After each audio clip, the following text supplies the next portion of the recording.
The elite performers look at time and use time completely differently than the people who perform at an average level. I'm going to tell you right now, either you're going to control your time or your time's going to control you. Either you are going to dictate the terms of your life or you're going to be somebody who reacts and responds throughout their life. When you wake up in the morning, the greatest thing you could do for yourself is not. Let's talk about time today and how to bend it, how to manipulate it, and how to use it to your advantage. Let me tell you one thing I've noticed about all the max out performers that I've interviewed on my program and that I've known throughout my life for the last 30 years really in business, sports, entertainment, politics, you name it. The elite performers look at time and use time completely differently than the people who perform at an average level. And so I want to talk to you about some tips and strategies today to begin to think about time and utilize time differently. So let's start out. The first thing I want to tell you about people who win, who max out, they are in a much bigger hurry than the people who are average. And I'm not kidding you when I say this. They're in a bigger hurry to get to their destination, to get to their outcome. Their pace is faster. They walk faster, they talk faster, and their expectation when they're going to arrive at their destination is sooner. This may seem like a very small, subtle thing, but I want you to evaluate how big of a hurry are you in? Because there's something to be said about how close you think you are to a goal and how fast you will run to get to the finish line. Let me give you an example of that. If you and I started out right now and we had a 26-mile marathon to run, right? In our minds, it was 26 miles. And we were going to race each other. We would pace ourselves at a certain speed in order to maintain that speed because of the duration of the run.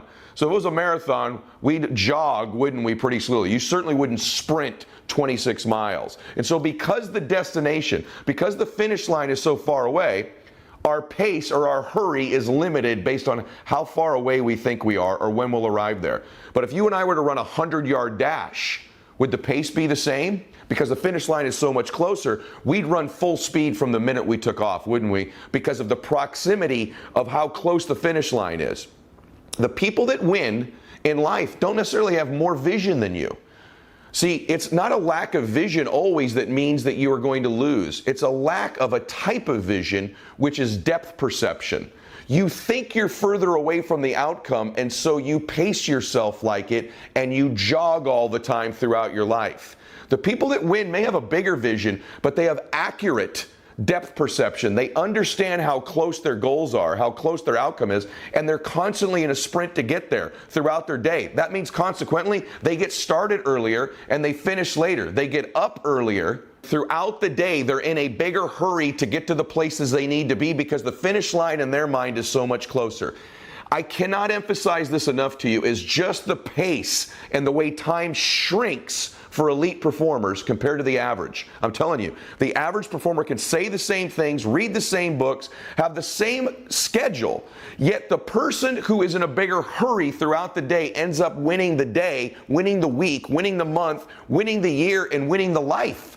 And so please evaluate your pace. You should be in a so much bigger hurry than everybody around you. You almost have people telling you to slow down a little bit. So that's number one, is you've got to be in a bigger hurry. The second thing is the way we begin our day.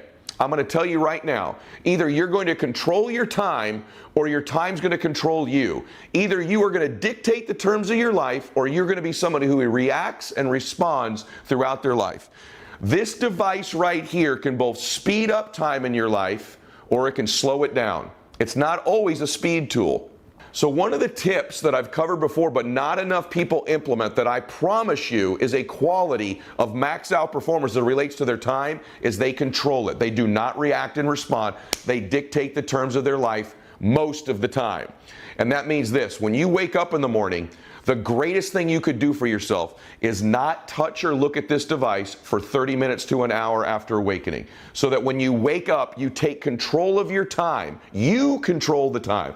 You control the beginning of the day. You get clear, you meditate, you pray, you stretch, you think, you go through a gratitude exercise. You control the first 30 minutes of your day. It sets a tone that I'm in charge of my time, not what enters this. If the first thing you do is grab this, this now dictates the term of your day. This controls my day. What hits this, what email, what text, what call hits this, what Instagram post hit this, this controls me. It controls my time. But if you can stay away from it for the first 30 minutes to an hour, you send a message to your brain, to yourself, that you control time, that this day is on your terms. And again, you stack up a day, a week, a month, a year, 5 years of a lifetime of you controlling and dictating the terms of your life for just the first 30 minutes to an hour every day.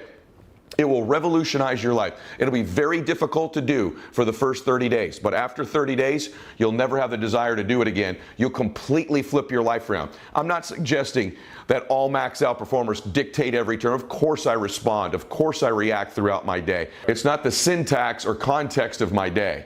I control my day. There are things throughout every day where we react and respond. There are conversations where someone says something to us. We clearly react and respond. But I'm the assessor of my life, not the assessee. I assess my life. I dictate the terms of my life. I'm not being assessed and I'm not being dictated to by other people all the time in my life.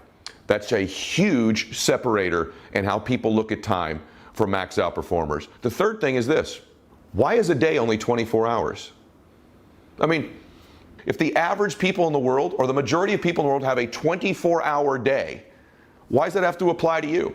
Many years ago, I discovered, have you ever had a day where in 4 or 5 hours, you got more in the first 4 or 5 hours done or accomplished in your day than you had in a normal day? You ever have a 4 or 5 hour window, a 6 hour window, like you go, I've got so much done in these 6 hours, it's more than I get done in an average day. And what I found out was max out elite performers, people that perform at the highest level, they get more done in a 6 hour window than most people get done in a day. And here's why. Most people measure a day by 24 hours. So I started to think, I was young in business. I was in my early 20s. And one of the things that was held against me by other people is you're too young to win. You don't have enough experience. You just haven't have enough days of experience of your life, enough days in business to win. And I thought, well, how can I fix that? And here's how you can fix that. And I've adopted this now for almost 30 years. I want the average people I compete against to think they have a 24-hour day. My days are 6 days long. So I want to teach you the concept of running mini days.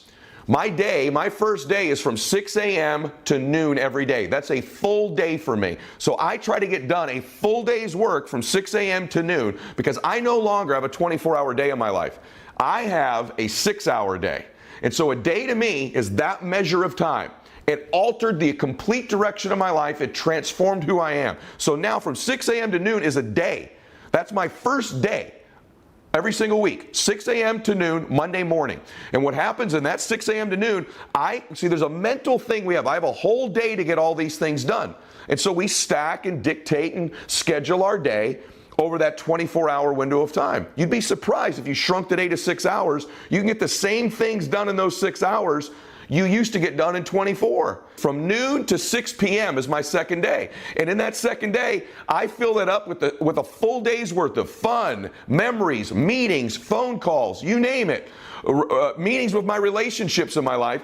In that 6-hour day, I pack out another day. From noon to 6 p.m., I fill that day up. And my third day is 6 p.m. to midnight. And in that 6 p.m. to midnight, same thing. My relationships, my meetings, my phone calls, my emails, the work I do is a third day.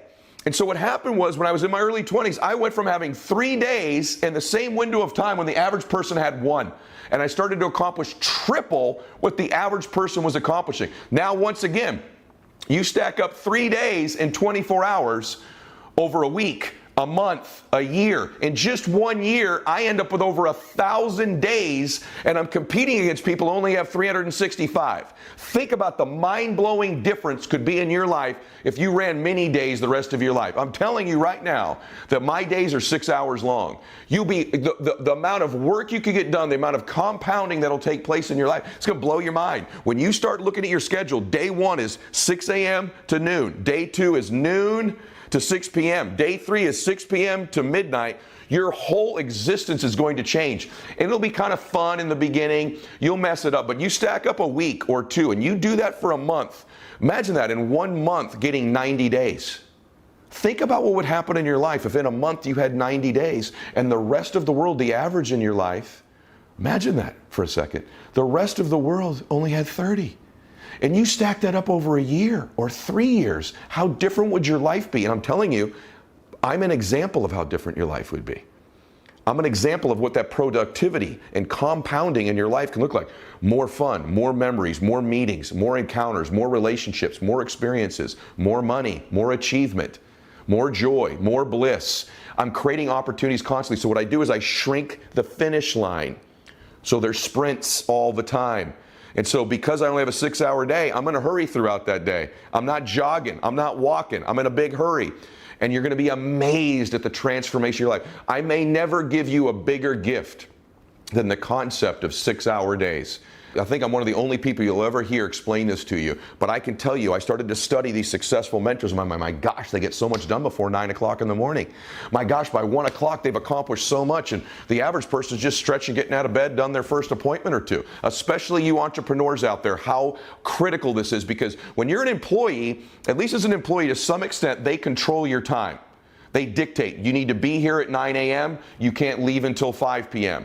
And so although that's a nuisance, it helps you be more productive because they're paying you, they tell you when to be there. But what happens for most entrepreneurs, they don't realize when you become an entrepreneur, you've taken on 3 jobs, 4 jobs. It requires more time, but people start to relax. My time's mine, my time's free. I love the freedom of being an entrepreneur. There's the greatest fallacy in the world is that you are free as an entrepreneur. And as a matter of fact, you have more responsibility, more obligations, more accountability when you're an entrepreneur because there's no guaranteed money coming in. The biggest mistake, the biggest misnomer, the worst thinking you could have as an entrepreneur is that somehow you're free because you don't have a job. Just because you call yourself an entrepreneur, if you are one, doesn't make you free. In fact, it makes you less free. And so what will make you free is really being free, really getting financially independent, really having enough money that you would never need to work again, really having enough money that if you didn't want to take a meeting, you didn't have to. So stop deluding yourself into this false sense of freedom because you call yourself an entrepreneur. It's hilarious, and it's why you're losing. You have this fallacy, this relaxed state of freedom where you're going to get around to doing things, and you get to go to the gym anytime you want to, and you're wearing your sweats at 10:30 in the morning, right? You wouldn't do that if you work for someone else. You don't do that when you work for you. And so the greatest thing I can give you is the gift of many days. The next thing I want to share with you is that there needs to be an alarm clock. Where performance is measured, performance improves. Secondarily, the more you can shrink the time frame where you measure performance, the better chance you can have to alter that performance and improve it. So what do most people do? They measure their performance. The average people in the world measure their performance at the end of every year. New Year's Eve, right? They take an account of, here's my life. Here's what I accomplished. Here's what I didn't get done. And once a year, they take a look at themselves, they make an adjustment, and their performance improves. They measure their performance, they measure their results, and then they make an adjustment. So they adjust about once a year. Pretty good performers shrink the time frame. At the end of every month, most companies kind of do an inventory. Most people do an inventory. They look at their books, they look at the profit and loss, they look at their schedule, and they make an adjustment after they measure that performance at the end of the month. Really good people kind of get together on a Sunday night, if they're pretty good performers. Once a week, they measure their performance, they make adjustments, and they move on weekly. And then there's really top-level performers, and they do it at the end of every day, don't they? At the end of every day, they sit back, they look at their calendar, they look at the results, and they measure the performance daily. Well, who do you think is going to do better? The person who measures it once a year, once a month, once a week, or once a day? We all know the better adjustments, they've shrunk the time frames down, they adjust, they get better, they improve daily. And then there's the max out 1% of 1% performers, and they have a clock that goes off every hour. Every hour in their head, an alarm goes off in my mind. It's sort of weird, but it works. I'm addicted to it now. About every hour, the top of every hour at 11 a.m., it's funny, my mind just knows, what did I do to move closer to my goals? What did I do to move closer to my outcomes? Have I achieved the things on my to-do list today? Have I achieved my biggest and baddest outcomes of the day? And every hour, did I move closer? Did I move closer? What adjustments do I need to make? What do I need to celebrate? What tweaks? What's been accomplished so far? An hourly alarm clock goes off in your head. If you can get to the point where you just begin to practice it, and maybe for now, you program this thing to go off every hour just to remind you, what did you get accomplished? And maybe when that hour goes off, you know what flashes on the screen? Your outcomes and your goals. Hourly, the alarm goes off. Hourly, the alarm goes off. It'll begin to train you to begin to measure the time frame of your performance every hour. Now let me ask you a question. There's a group of people that measure their performance. Their race, their marathon is once a year. Then there's those that do it once a month that make adjustments and measure where they are and increase effort. Then those that do it monthly, weekly, daily, hourly. I can tell you that I run many days and I measure my performance hourly. It will transform your life. You'll become more productive in your family, in your personal relationships, in your faith, in your business, in your fitness, in your nutrition, in your money, in every area. If just something goes off by the way, it's a 5-second just reminder. Am I moved closer to my outcome? If I move closer to my to-do list today, what adjustments do I need to make? You'll be reminded at that time of someone you forgot to call, an email you didn't return, a meeting you haven't asked for yet, but something you were supposed to eat, hydrate, whatever it is. If you can begin to have that alarm just go, it's just 5 seconds, it's just every hour, it's just 5 seconds. And I'll tell you, it happens to me constantly now. And I know that one of the reasons my life has improved is because I've shrunk the time frames down of where I measure my results, right? Where I recalibrate, where I course correct, where I make an adjustment, where I realize I'm behind or I've made a mistake and I improve a performance. And so far, can you imagine if you started just being in a bigger hurry and you had perception correct about how close you really are to your goal? The difference in winning and losing is this much. It's like a veil. And when you remove that veil, you see, my gosh, I'm so much closer. I promise you, one of the things that you suffer from isn't just like a lack of vision and clarity. I wish you more clarity and more specificity in your vision, and I wish you more proximity, that you knew how much closer you were to achievement than you think you are. In fact, it's the fact that you think you're so far away from achieving these things that's causing them to constantly stay that far away from you, because you're not running fast enough towards them. You're not measuring them fast enough. You're killing your goals and your dreams by thinking they're so far away. It kills everything. If you knew how close you really were, you'd run so much faster. So if you altered that, if you altered the first 30 minutes to an hour of your day, and you just stopped letting yourself be a reactor, but you took control and became a dictator of your time.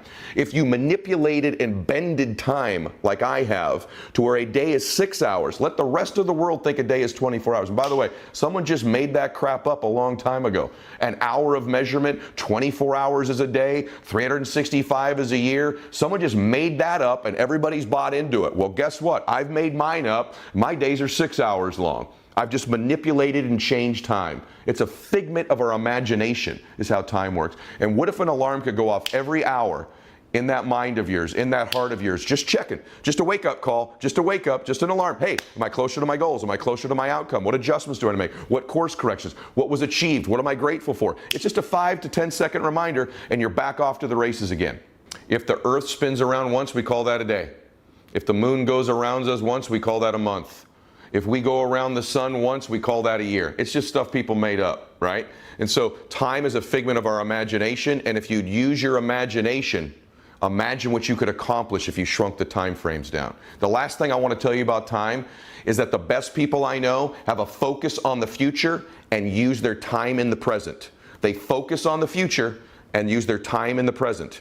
Too many of you are focused in the past and are thinking all the time about the future, dreaming, and aren't taking advantage of the present. The present is a gift, and we need to treat it as such. The past is literally gone forever. And in many cases, it's a figment and a manipulation of our imagination. The future is grand and powerful, and we need to be focused there and thinking about it and dreaming about it because we are pulled towards it. But the best people can simultaneously be dreaming and optimistic about the future and take massive action right now. Most of the max out achievers I know in my life spend almost 0% of their time on the past. And I'm talking about people who have pretty darn good pasts in some cases as well. It is wasted time. You are wasting time. You're stealing and robbing your future and your present by focusing any of your attention or thoughts on the past. The past, if it's negative and wasn't positive for you, is a place you should avoid forever. It's not coming back. It doesn't exist anymore. All we really truly have is this moment right now and our dreams about the future. If the past was wonderful and you were a high school quarterback or had a business victory or got a college degree or had an achievement there, those things aren't your present and aren't your future, and dwelling on them and focusing on what you've done previously is not going to produce for you a future. Here's the truth. Your past does not equal your future. What will equal your future is what you do in the present. And so I want to encourage you to take these tips I've shared with you today, and I want you to know, if you would make a couple of these changes, I can assure you your future is closer to you than you think it is if you'll take massive action right now in the present. I'd also hope that if this helped you here today, that you would share this with someone that you believe in, that you care about, and that you think that this could serve. I'm always here to help you, and I hope today did exactly that for you. Max out. Hey,